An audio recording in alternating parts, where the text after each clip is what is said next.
오늘은 성경인물 시몬 베드로에 대해서 함께 살펴보겠습니다. 오늘날 한 부자 청년이 예수님을 찾아와서 질문을 합니다. 선생님이여, 내가 무슨 선한 일을 하여야 영생을 얻겠습니까? 라고 물었지요. 그는 살인하지 말라, 간음하지 말라, 도적질하지 말라, 거짓 증거하지 말라, 내 부모를 공경하라, 내 이웃을 내 몸과 같이 사랑하라 하신 계명들은 이미 다 지켜왔다고 합니다. 예수님은 그 말을 듣고서 네 소유를 팔아서 가난한 자들에게 주라. 그러고 나서 나를 쫓으라 라고 하셨지요. 이 부자 청년은 예수님의 말씀을 듣고 아주 근심하며 떠나갔다고 했습니다. 많은 재물을 포기할 수 없었기 때문입니다.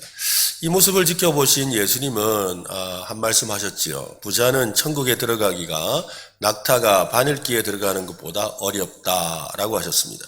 그러나 이 말은 부자는 아예 천국에 들어갈 생각을 하지 말라는 뜻은 아닙니다.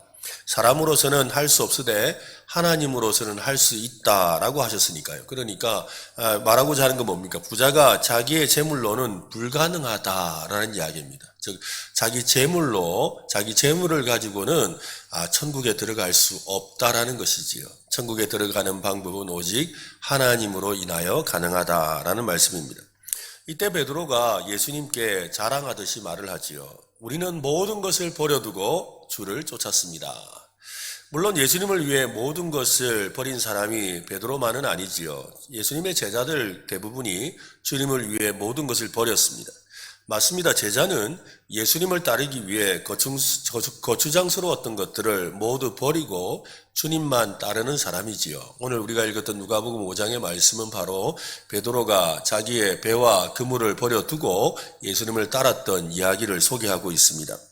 제자 중에 대표적인 사람이 바로 베드로입니다. 베드로의 본래 이름 아십니까, 여러분?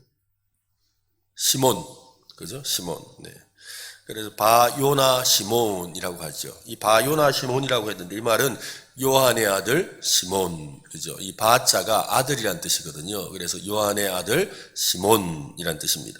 안드레의 인도를 받아 예수님을 처음 만났을 때 예수님은 베드로에게 이렇게 말씀하셨어요. 요한복음 1장에 보면 그가 먼저 자기 형제 시몬을 찾아, 이 시몬이 바로 베드로입니다. 시몬을 찾아 말하되 우리가 메시아를 만났다 하고, 메시아는 번역하면 그리스도라, 그 데리고 예수께로 오니 예수께서 보시고 이르시되 네가 요한의 아들 바요나 시몬, 본명이 나오죠.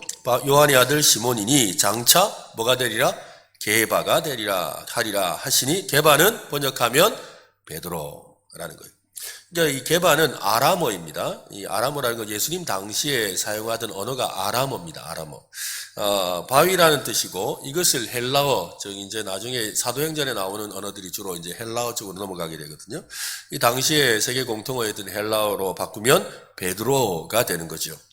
여기 장차라고 하셨는데 그가 신앙 고백을 하였을 때 예수님은 정식으로 그의 이름을 베드로라고 이렇게 지어주십니다. 마태복음 16장에 보면 또 내가 내게 이르노니 너는 뭐다?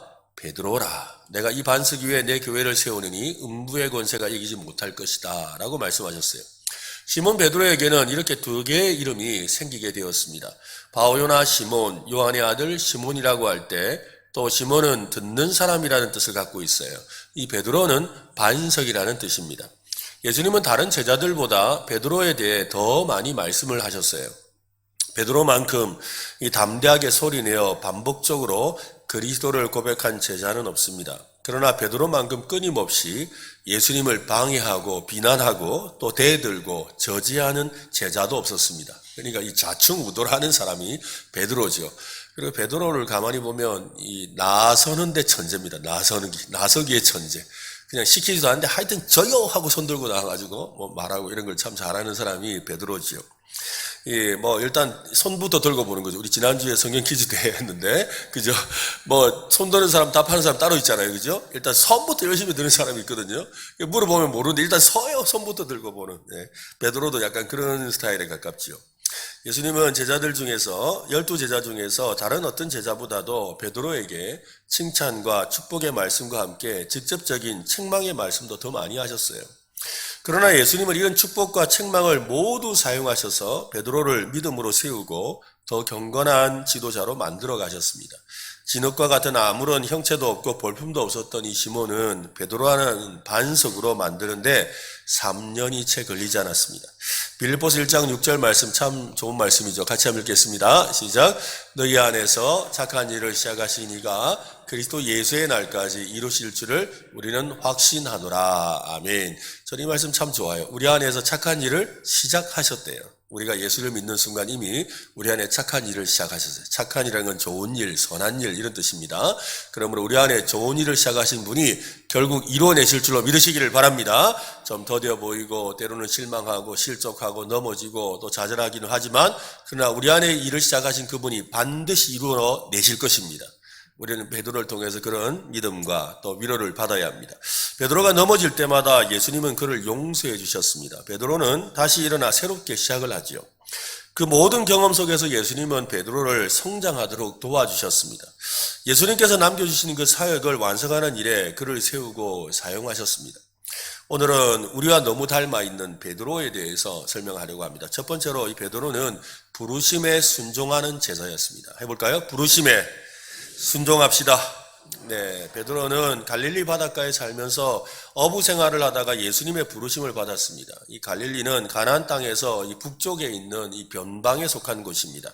예루살렘에서 멀리 떨어진 곳이었죠. 역사적으로 갈릴리 지역에 사는 사람들은 비천한 자로 그렇게 취급을 받았습니다. 왜냐하면 이 솔로몬이 그 땅을 갖다가 팔아버리거든요. 갈릴리 있는 변방을 팔아버리는 일이 있었거든요. 그러나 종교적으로 굉장히 엄격하게 율법을 준수하고 율법적 지식도 해박한 사람들이 또한 갈릴리 지역에 살고 있었어요. 근데 지형적으로 보면 예루살렘과 사마리아와 갈릴리 이렇게 나뉘게 되거든요. 그러니까 우리나라로 치면 이제 영남, 그죠? 전라도와 하여튼 남부지방이 예루살렘 유다 지역이라면 그 위에 중간이 중부지방이 사마리아, 그리고 그 위가 또 이 북부지방이 바로 갈릴리 지역 이렇게 나뉘게 되죠. 근데 당시에는 이 사마리아 지역에는 유대 사람들이 상종을 안 했잖아요. 그러니까 중간에 갈려져 있는 거예요. 그래서 이 넘어오는 그러다 보니까 더 상대적으로 예루살렘 사람들 입장에서 볼 때는 갈릴리가 굉장히 먼 변방처럼 느껴진 거예요. 그리고 시골처럼 느껴진 거지요. 그래서 예수님도 아이고 나사렛에서 무슨 선한 게 나겠느냐라고 할 때 시골촌에서 뭐가 나타나겠느냐라는 거죠. 근데 갈릴리 사람들은 의외로 굉장히 믿음이 좋았죠. 왜냐하면 진짜 신앙을 지키는 그런 사람들이 많이 모여 있었습니다. 단지 변방에 있었을 뿐이죠. 우리도 사람들이 그렇게 생각하는 것 같아요. 아니 뭐 경산에 뭐 촌인데 이러는데 실제로 서울 사람들이 뭐라 하지만 와서 보면 신앙이 대단하잖아요. 아닙니까? 제가 와서 보니 신앙이 대단한데요. 아닌 걸로 할까요? 그죠? 신앙이 대단해요, 여러분. 근데 저 윗동네 서울에서 보면 아이고 경북 경사이라 하는데 뭐 있겠나 이러는데 와서 보니까 이 사람들 보통 믿음이 아닌 거죠. 그죠? 기독교 역사도 오래되었고 대단하잖아요. 그죠? 믿음에 몇 대가 있고 이런단 말이에요. 그처럼 갈릴리 사람들도 그렇게 생각을 한 거죠. 당시 사람들이 그런 인식이 있었다라는 것입니다. 굉장히 엄격하게 율법을 준수하고 율법 지식도 해박한 사람들이 갈릴리 지역에 많이 살았습니다. 사도행전 4장에 보면 당시 예루살렘에서 베드로의 그 설교를 듣는 사람들이 놀라는 장면이 나오지요. 학문 없는 평범한 사람으로 알았는데 아주 해박한 성경 지식과 언변에 사람들이 깜짝 놀랍니다. 그건 원래 그 사람들이 그런 사람이었는데 그냥 우리도 어부라 그러니까 좀 이렇게 촌에서 이렇게 고기 잡는 사람 정도로 생각하지만 그들은 굉장한 성경 지식이 있었던 사람들이에요. 예, 그 성경 지식을 바탕으로 성령님께서 그 말씀을 생각나게 하셔서 말하게 되는 거거든요. 그러니까 아무것도 배운 것도 없는데 그냥 말하는 건 아니에요. 성령님은 들은 바를 생각나게 하시는 분이거든요. 그래서 배워야 되는 거예요. 배운 것이 있는 사람들이죠. 베드로가 이처럼 초대교회 지도자로 지성과 인격과 영성을 갖춘 인물이 될 수 있었던 것은 예수님을 만나고 예수님과 함께 지나면서 배웠던 시간이 있습니다. 예수님과 베드로와의 첫 번째 만남은 안드레에 의해서 이루어졌어요. 사실은 오늘 말씀이 우리가 예수님이 뭡니까? 말씀을 호숫가에 전하시다가 베드로의 배 위에 올라가서 말씀을 전하신 이때 처음 만난 게 아니에요. 벌써 이전에 여러 번 만났어요. 그 이야기를 지금 이야기하는 겁니다. 세례 요한의 제자였던 안드레는 요한이 보라 하나님의 어린 양이로다 하고 예수님을 소개하자 예수님을 따르게 되었고 다시 그의 형에게 달려가서 형 누구예요? 베드로에게 달려가서 우리가 메시아를 만났다라고 하면서 그 베드로를 예수님께 데려왔어요. 그러나 이 만남이 그의 인생을 바꾸지는 않았어요. 그러니까 처음 만났는데 그냥 인사만 하고 예 하고 서로 인사하고 헤어진 거죠. 다음날 예수님은 빌립과 나다나엘을 부르셨습니다. 그래서 6명의 제자가 예수님을 따르게 되었는데 그들은 예수님과 함께 가나 혼인잔치에 참석하기도 했지요. 또 그러다가 또 예수님께서 시몬의 장모, 그러니까 베드로의 장모가 열병으로 힘들어하는 것을 알고 열병을 고쳐주기도 했어요. 그러니까 베드로하고 인연이 꽤 많아요. 그죠? 그냥 한번 자기 그죠? 동생이 데려와서 한번 인사도 했고 또 그다음에 또 그 집안 잔치하는 집안에서 한번 만났던 적도 있고 그다음에 또 자기 장모가 열병으로 힘들어하는데 와서 고쳐주기도 하고 이 여러 번이 있었던 거예요. 그러나 베드로는 갈릴리의 어부로서의 고기 잡고 있는 일을 계속하고 있었습니다. 그러던 어느 날 예수님은 갈릴리 바닷가에 나타나셨지요. 수많은 사람이 예수님을 에워싸고 말씀을 듣고 있었지만 베드로 일행은 그 옆에서 그물 씻기에 바빴어요. 그러니까 이쯤 되면 예수님 대해서도 좀 알고 하니까 더 볼만한데 뭐 하고 있었다고요? 그물을 씻고 있었다. 참 여러 가지 생각이 들어요. 말씀을 전하시는데 그물을 씻고 있다? 이 말은 뭐예요? 지금 그물 씻으면서 듣고 있는 척하면서 안 듣는 척하면서 요 애매한 채로 이렇게 있는 우리도 그럴 때가 있잖아요. 그죠? 하는 것도 아니면서 안 하는 것도 아니면서 이러면서 눈치 보면서 이렇게 들어갈까 말까 하는 그런 상태였다는 거죠. 옆에서 말씀 전하시는 분에게 귀를 기울이기에는 너무 바쁘고 피곤해 보이기도 했습니다. 조금 후에 예수님께서 의도적으로 베드로에게 제안을 하시죠. 베드로의 배를 빌려서 앉아서 말씀을 전하겠다고 하십니다. 그러자 좀 사정이 달라졌죠. 베드로의 관심이 바뀌었습니다. 주님의 말씀에 귀를 기울일 수밖에 없는 상황이 되었죠. 말씀을 마치고 깊은 데로 가서 그물을 내려 고기를 잡으라 하실 때 그때는 감히 거역할 수 없는 다는 것을 깨닫게 되었습니다. 지금까지 자기 경험과 방법으로 호수구했지만 밤이 맞도록 수고하였지만 잡은 것이 없으되 말씀에 의지하여 내가 깊은 곳으로 가서 그물을 던지겠다 말했으니까요. 주님의 말씀에 순종해서 그물을 던졌습니다. 그 2배에 가득 잠길 정도로 엄청나게 잡혔지요. 베드로는 그것을 보고 그 자리에서 드디어 무릎을 꿇습니다. 주여 나를 떠나소서 나는 죄인으로소이다. 예수님은 베드로의 삶을 완전히 바꾸어 놓으셨습니다. 나를 따라오너라 내가 너희로 사람을 낚는 어부가 되게 하리라. 사람을 취하는 사람이 되게 할 것이다 라고 하셨어요. 예수님은 제자들을 부르실 때마다 분명한 한 가지 명령을 내리셨습니다. 그것은 지금까지 지내왔던 모든 것을 버려두고 나를 쫓으라. 해볼까요? 버려두고 나를 쫓으라. 그죠? 버려두고 쫓으라는 거예요. 예수님은 제자가 되기 위한 첫째 조건으로 지금까지 세상에서 누려왔던 모든 인간적인 행복과 세속적인 소망과 욕심을 다 버려두고 새로운 소망과 새로운 인생관을 가지고 주님을 쫓으라고 합니다. 실제로 우리 결신의 문턱에 또 은혜 받는 은혜 자리에 들어오지 못하고 문턱에서 이렇게 방황하는 사람들의 특징이 뭔지 아세요? 내려놓지 못한다는 거예요. 그래서 예수 믿읍시다 그러면 술을 못 끊어가지고 예수 믿읍시다 하면 옛날 친구들을 아직도 만나야 돼가지고 또 뭐 하자 그러면 다 뭐예요? 버려둘 게 있는 거예요. 버릴 수가 없다는 거예요. 요걸 못해서 그래서 나중에 요거 버리면 하겠다고 이야기하잖아요. 대부분 다 그 이야기를 하는 거거든요. 그러니까 버려두고 쫓아야 되는데 그걸 못 버리는 거예요. 그걸 못 버리는 거죠. 네, 여러 가지가 있죠. 사람들마다. 그것을 지고 있는 거예요. 새로운 소망과 새로운 인생관을 가지고 주님을 쫓기 위해서는 버려야 합니다. 예수님은 베드로가 더 이상 자기 개인적인 욕심과 세상적인 이 소원을 위해 살지 말고 하나님 나라의 신령한 사업과 영적인 일을 위해 살도록 부르셨습니다. 성경은 베드로가 예수님의 제자가 되기 위해 모든 것을 버려두었다고 하지요. 11절 말씀 읽어볼까요? 같이 시작. 그들이 베드로를 육지에 대고 모든 것을 버려두고 예수를 따르니라. 여러분 이 모든 것이라는 게 뭘까요? 그죠? 배, 그물, 그것만일까요? 처자식도 버렸어요. 그죠? 버려두고, 내버려두고, 그죠? 떠났던 거예요. 그러니까 자기가 내려놓을 것을 다 내려놓았다는 것이죠. 그동안 베드로는 몇 번의 기회가 있었지만 예수님을 따르지 않았습니다. 그의 형제가 예수님을 따르는 것을 보면서도 그는 예수님을 따르지 않았습니다. 그는 계속해서 물고기를 잡고 있었습니다. 그런 베드로가 예수님을 따르는 제자가 된 것은 예수님을 제대로 알게 되었기 때문이죠. 이게 참 중요해요. 그래서 예수님을 직접 경험한 겁니다. 그동안 여러 가지로 계산해보고 지어보았을 겁니다. 그러나 자기 머리로는 도무지 계산할 수가 없었습니다. 그러나 예수님을 진짜 만나자 그동안의 계산이 모두 틀렸다라는 것을 알게 되었죠. 결정적인 것 한 가지가 계산식에 빠져 있었다는 것을 알게 되었습니다. 그것은 바로 예수님에 대한 믿음이죠. 네, 믿음이라는 부분이 빠져 있었던 거예요. 맞습니다. 이 믿음이란 나의 삶을 온전히 주님께 드리고 주님 안에서 사는 것입니다. 근데 많은 그리스도인은 베드로와 같이 살면서 그 온전하지 못한 믿음이 부끄러운 것인 줄을 알지 못해요.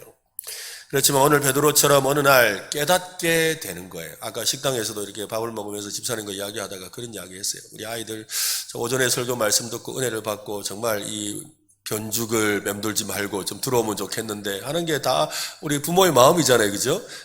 근데 그때 이야기를 하면서 제가 했던 말이 괜찮아요. 기도하면 돌아옵니다. 기도하면 돌아옵니다. 그렇지만 자기가 믿음을 가져야 되죠. 근데 그 시절에 저도 경험해 보니까 하고 제 이야기를 했는데요. 저도 그래요. 저도 그 나이 때 또 젊어서 생각하면 제일 벗어던지기 힘든 게 친구더라고요. 친구. 네. 제일 힘들더라고요. 왜냐하면 그 친구들하고 있어야 내 인생이 좀 앞으로 잘 될 것 같고 또 즐거울 것 같고 행복할 것 같은데 교회 오면 내 마음에 맞는 친구가 별로 없거든요. 예, 다 고리타분해 보이고 이러니까 자꾸 세상 친구들이 좋아 보이죠. 그런 마음이 드는 거예요. 그런데 어느 날 마음에 그런 마음이 들더라고요. 예수님이 제일 좋은 친구라는 게 느껴지더라고요. 그러니까 그 친구들이 없어도 살겠더라고요. 근데 친구들이 전화 오면 그 교회 예배 가야 되는데 친구 전화 오면 그냥 뒤로 하고 친구 따라가고 하던 그런 삶이었는데 근데 예수님을 제대로 믿게 되니까 친구 없어도 살겠더라고요. 그처럼 여러분 예수님을 제대로 믿게 되는 은혜가 우리에게도 임하기를 바랍니다. 그죠? 예. 또 우리 자녀들이 그렇게 되었으면 좋겠어요. 네. 오늘 베드로처럼 어느 날 깨닫게 된다는 거예요. 네. 주님 앞에 무릎을 꿇을 때가 반드시 옵니다. 주여 나는 죄인입니다 라고 말입니다. 저는 이런 베드로를 기다려 주시고 또 베드로가 스스로 믿음의 고백을 하며 무릎을 꿇게 하시는 예수님의 모습이 참 아름답습니다. 또 좋습니다. 우리에게도 친절하게 가르쳐 주시고 보게 하시고 또 느끼게 하셔서 모든 것을 기꺼이 버려두고 주를 따르도록 우리도 인도해 주실 줄로 믿습니다. 예. 그러므로 늘 주님의 은혜 아래 머물기를 힘쓰시기를 바랍니다. 그리고 기도하시면 좋겠어요. 특히 여러분 가족들을 위해서 기도 많이 하세요. 네. 기도하면 저 변죽만 돌다가 나중에 중간에 와서 앉아 있습니다. 예. 그때 여러분 너무 놀라지 마세요. 제가 진짜 그 권사님 한 분이 참 늘 마음에 생각이 나요. 그 남편이 지지리도 예수를 안 믿었어요. 진짜, 근데 그 남편 집안은, 그러니까 자기, 뭐라 그러죠? 시집이 다 대대로 예수를 잘 믿는 집안이에요. 형제들 다 잘 믿어요. 근데 자기 남편만 예수를 안 믿어. 그럼 어려서부터 교회도 다닌 사람이죠. 그런데 남편만 예수를 안 믿는 거예요. 그래가지고 맨날 만날 때마다 목사님 우리 남편만 진짜 예수 믿으면 세상 끝날 게 그거 할 게 없다 그래서 맨날 기도해달라고 그랬어요. 근데 어느 날 이분이 진짜 예수님을 믿게 되었어요. 근데 세상적으로도 사업도 잘 하시고 하시는 분인데 어느 날 진짜 예수님을 마음에 모시고 예수님 진짜 믿게 된 거예요. 그러더니 세상에 그 좋아하던 여러분, 이 골프보다 더 위험한 게 낚시라 그러더라고요. 예. 이 낚싯대가 보통 비싼 게 아니더라고요. 예, 그때도 그분하고 이제 예수 제대로 믿기 전에 한번 만나 식사한 적이 있는데 낚싯대 자랑을 엄청 하더라고요. 거의 억 단위더라고, 이게 온갖 그 낚싯대가 다 있으니까. 근데 예수 딱 믿고 나서 그 낚싯대를 버렸어요. 속으로 놔주지. 그죠? 그 낚싯대 다 버렸어요. 그러더니 그냥 진짜 열심히 하시더라고요. 그러더니요 갑자기 교회에서 하는 모든 그 성경 공부 양육 프로그램에 다 참석하시는 거예요. 그 이제 제가 하는 양육 큐티 학교가 있었는데 거기 오셔서도 얼마나 열심히 하시는지 그러고는 저녁마다 막 그냥 맨날 성경 읽고 막 성경 공부하시는 거예요. 그런데 그 모습을 보고 이 권사님이 한 날 와가 목사님 나 진짜 화가 나고 짜증나서 나 못 살겠어요 그래요. 왜요? 그러니까 아니 남편이 요즘 너무 신앙이 좋아가지고 자기를 무시한대. 권세가 이래가 되냐면서 막 무시한대. 그래가지고 아니 진짜 믿음도 없었던 남편이 갑자기 저렇게까지 하니까 오히려 막 안 믿을 때가 더 나았다는 거예요. 그런 마음이 든다는 거예요. 이러면서 솔직하게 이야기를 하시는 거예요. 여러분 때가 되면 다 됩니다. 제가 말씀드리고 싶은 건 기도하면 됩니다. 여러분 기도하시기 바랍니다. 기도를 멈추지 마시기를 바랍니다. 네, 그 말씀을 드리고 싶은 거예요. 하나님은 반드시 역사하시는 거예요. 우리의 기도가 멈추는 날이 그죠? 둘 중에 하나가 결정나는 날이에요. 예수를 믿든지 아예 안 믿든지. 그러나 기도가 계속된다는 것은 아직 하나님께서 우리에게 기회를 주고 계시는 겁니다. 저는 이런 베드로를 기다려주신 우리 예수님이 우리도 기다려주실 줄로 믿습니다. 그러므로 여러분 우리가 날마다 하나님 앞에 부르심에 순종하고 또 헌신할 수 있는 베드로와 같은 삶이 우리 모두가 다 되었으면 좋겠습니다. 두 번째로 베드로는 계속해서 성장하는 믿음을 가진 제자였어요. 해볼까요? 성장하는 믿음을 가졌다. 네, 베드로는 계속 성장하는 사람이었어요. 베드로가 그의 인생 말년에 성도들에게 편지를 씁니다. 그 편지가 바로 베드로 전서와 베드로 후서입니다. 그 편지의 마지막에 이런 글로 마무리를 하는데요. 베드로 후서 3장 18절 같이 한번 읽어봅시다. 시작. 오직 우리 주 곧 구주 예수 그리스도의 은혜와 그를 아는 지식에서 자라가라. 영광이 이제와 영원한 날까지 그에게 있을지어다. 그를 아는 지식에서 어떻게 하라? 자라가라. 그게 그가 했을 수 있는 마지막 유언과 같은 말이지요. 베드로는 누구보다 예수님의 말씀을 좋아했습니다. 가까이에서 듣기를 원했고 그 말씀대로 살아가려고 노력한 사람이었습니다. 한 번은 예수님의 가르침을 듣던 사람들이 떠나가는 일이 있었죠. 그 말씀이 너무 어렵다라고 하며 떠나갔습니다. 예수님의 말씀이 자신들과 맞지 않다고 하면서 예수님을 하나 둘 떠나갔죠. 그때 예수님이 제자들에게 물으십니다. 너희도 가려느냐? 이 말은 참 예수님의 그 인간미가 느껴지는 말씀이죠. 그렇지 않으세요? 막 사람들이 하나 둘 이렇게 사라지니까 니도 갈래? 그렇게 하신 거잖아요. 그죠? 니도 가고 싶나? 이렇게 물은 거예요. 그때 역시나 나서기의 천재, 우리의 히어로 베드로가 나서지요. 요한복음 6장에 보면 시몬 베드로가 대답하여 하되 주여 영생의 말씀이 주께 있사오니 우리가 누구에게로 가오리까? 나도 이런 사람 좀 옆에 있었으면 좋겠어요. 그죠? 참 얼마나 좋습니까? 또 69절 읽어볼까요? 시작. 우리가 주는 하나님의 거룩하신 자이신 줄 믿고 알았사옵나이다. 참 멋진 대답을 한 거예요. 정말 예수님이 얼마나 좋아할 수밖에 없어요. 안 그렇겠어요? 니도 갈래? 이러는데 니도 가고 싶나? 이러는데 뭐 그건 아니고요. 이러고 있으면 마음이 어떻게 했어요? 지도 가고 싶구나. 속으로 생각할 거 아니에요? 그런데 대뜸 하는 말이 주여 영생의 말씀이 여기 있는데 내가 어디를 간단 말입니까? 이 한 말이에요. 예수님도 얼마나 힘이 났겠습니까? 또 한 번은 12제자를 데리고 가이사랴 빌립보로 지방으로 가셨지요. 이방 땅에 가서 그곳에서 예수님은 제자들에게 일부러 질문하셨습니다. 사람들이 인자를 누구라 하노? 하고 또 물었죠. 그죠? 나를 누구라 하노? 라고 물었어요. 이때 대답을 잘해야 돼요. 그죠? 이때 그냥 괜찮다 합니다. 이러면 안 돼요. 그죠? 묻는 의도가 있는 거 아니에요. 그죠? 예수님이 자기가 누군지 왜 모르시겠어요? 근데 나를 누구라 하노? 하고 물었는데 사람들이 별 이야기 안 합니다. 그러면 안 돼요, 여러분. 그죠? 의도를 파악해야지. 그래, 더러는 세례 요한, 더러는 엘리야, 어떤 이는 예레미야나 선지자 중에 하나라고 합니다. 라고 하지요. 별로 예수님이 마음에 드는 대답을 안 한 거예요. 맞잖아요. 그죠? 사람들이 이럽니다. 지금 예수님 물은 거 사람들이 궁금한 게 아니거든요. 그런데 사람들이 이럽기도 하고 이야기를 한 거예요. 그때 예수님이 다시 묻죠. 이제 노골적으로. 너희는 나를 누구라 하느냐? 너희는 나를 누구라 하느냐? 이때도 누가 나서죠?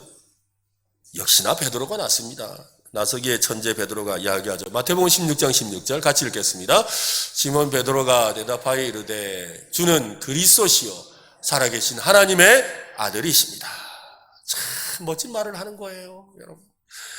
이런 말 좀 합시다. 그죠? 눈치 없는 말 하지 말고 눈치 있는 말을 해야 돼요. 예수님은 이번에도 몹시 기쁘셨지요. 얼마나 기쁘셨는지 그 놀라운 고백을 하신 분은 하나님이라고 막 칭찬을 해주는 거예요. 그런 다음에 베드로에게 특별한 말씀을 주세요. 17절에 보면 예수께서 대답하여 이르시되 봐 요나, 나왔다 그죠?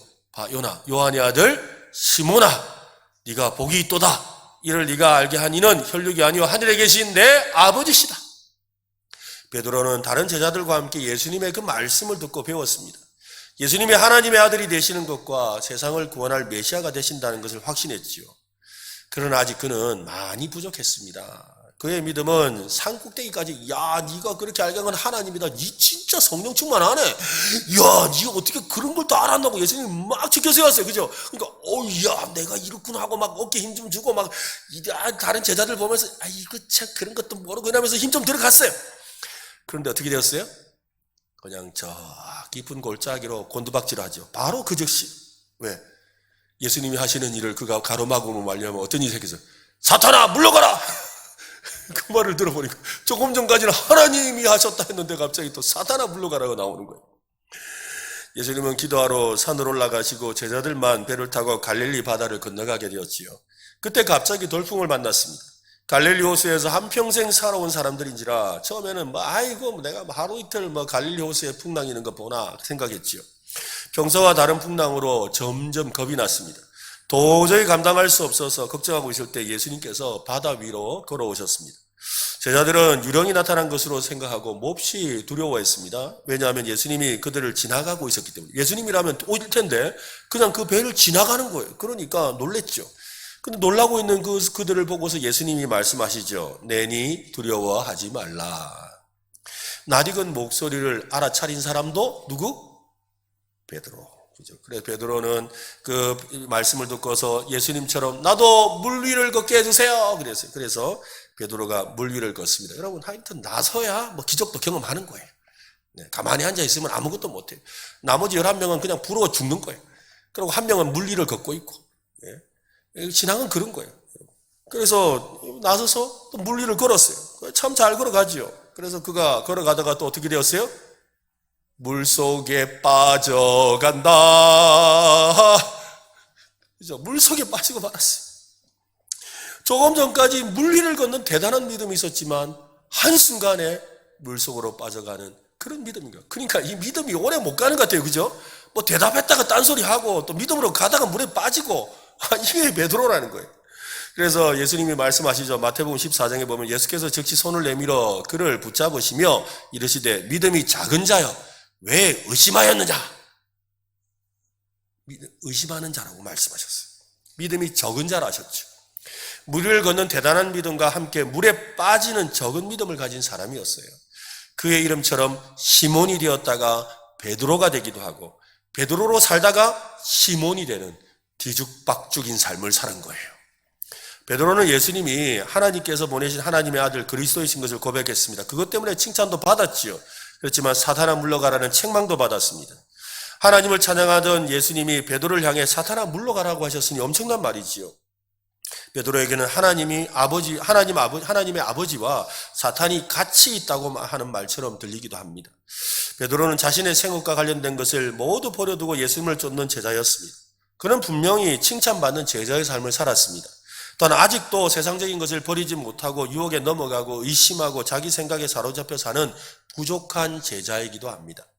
예수님은 이런 베드로를 향해 말씀하셨어요. 네, 16장, 마태복음 16장에 보면 이에 예수께서 제자들에게 이르시되 누구든지 나를 따라오려거든 자기를 어떻게 하고 부인하고 자기 십자가를 지고 나를 따를 것이다. 그러니까 그가 실패할 때마다 무슨 일이 생긴 거예요? 자기를 부인 안 한 거죠. 네? 자기 부인하고 자기를 부인해야 되는데 부인을 안 했던 거예요. 예수님의 십자가 죽음 앞에서 또 이와 비슷한 일을 경험하죠. 예수님께서 돌아가시기 몇 시간 전에 베드로와 다른 제자들이 자신을 부인할 것이라고 예수님이 예고하셨습니다. 그때 베드로가 또 어떻게 해요? 나서잖아요. 나서서 흥분하며 그러죠. 예수님! 성경 말씀 그대로 읽어볼까요? 마태복음 26장 33절에 베드로가 대답하여 이르되 모두가 주를 버릴지라도 할 때 여러분 그 베드로의 표정을 한번 생각해 보세요. 어떻게 했을 것 같으세요? 모두가 다 버려도 이런 거예요. 지금 다 뭐예요? 나는 너희들하고 달라 이 말이잖아요. 그죠? 모두가 다 버려도 나는 결코 버리지 않습니다. 예수님은 구체적으로 베드로가 그날 밤에 자신을 3번 부인할 것이라고 하셨지요. 그러나 그때도 그는 내가 주와 함께 죽을지언정 주를 절대로 부인 안 합니다 했어요. 그러나 예수님의 말씀이 옳고 베드로의 장담은 허풍이 되고 말았습니다. 베드로는 대제사장의 뜰에서 그리스도를 3번이나 부인했죠. 매번 더 격하게 부인하고 말았습니다. 그러나 베드로는 그와 같은 힘든 경험을 통해 오히려 예수님께 더욱 헌신하는 기회가 되었습니다. 예수님이 베드로의 신실하지 않은 것과 사랑이 부족한 것에 대해서 말씀하셨어요. 베드로는 진정으로 주님을 사랑한다고 부끄러운 가운데 3번이나 확실하게 고백했죠. 21장 요한복음 21장에 보면 3번째 이르시되 요한의 아들 시몬아. 참 이게 기가 막힌 말이에요, 여러분. 지금 이때 뭐라 부르셨다고요? 요한의 아들 시몬. 근데 성경을 읽어보면 그래요. 야, 주는 그리스도시요 살아계신 하나님의 아들입니다. 그러니까 뭐라 그랬어요? 니는 베드로다 그랬어요. 니는 베드로다 그랬어요. 그런데 예수님을 부인하고 기소 침해가 이래 있으니까 뭐라 불러요? 시몬아. 예수님도 아시는 거예요. 그죠? 베드로가 시몬일 때가 있고 베드로일 때가 있는 거예요. 자 믿음 좋고 이럴 때는 뭘로 부른다고요? 베드로. 근데 영 이렇게 말 허풍 뿐이고 제대로 안 하고 부인하고 엉망진창일 때는 시몬아. 그러니까 여러분 3번째 이르시되 요한의 아들 시몬아 했을 때 베드로의 마음이 어떻겠습니까? 맞아요. 시몬이에요. 맞아요. 나는 시몬이에요. 네가 나를 사랑하느냐 하시니 주께서 3번째 네가 나를 사랑하냐 하심으로 베드로가 근심하여 이르되 주님 모든 것을 아시오며 내가 주님을 사랑하는 줄을 주님께서 아시나이다. 예수께서 이르시되 내 양을 먹이라.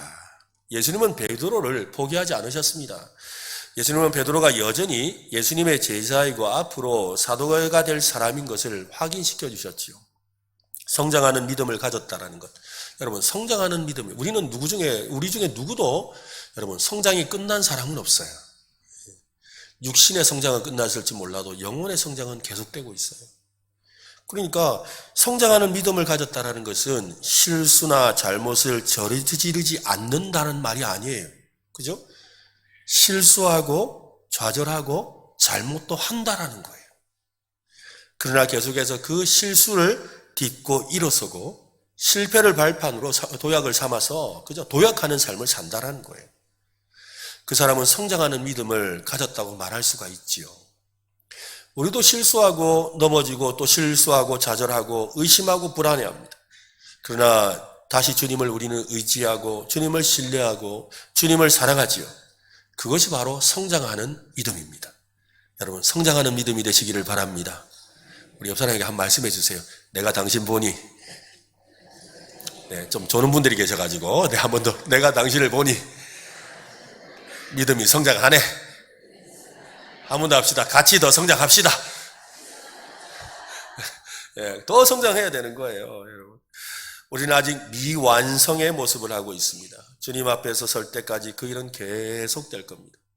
저도 목사로서 성장하는 것 같아요. 30대 때의 모습이 다르고 40대의 모습이 다르고 50대의 모습이 다르고 또 부산에서 사역할 때 하고 또 우리 경산에 와서 사역할 때가 또 다른 것 같아요.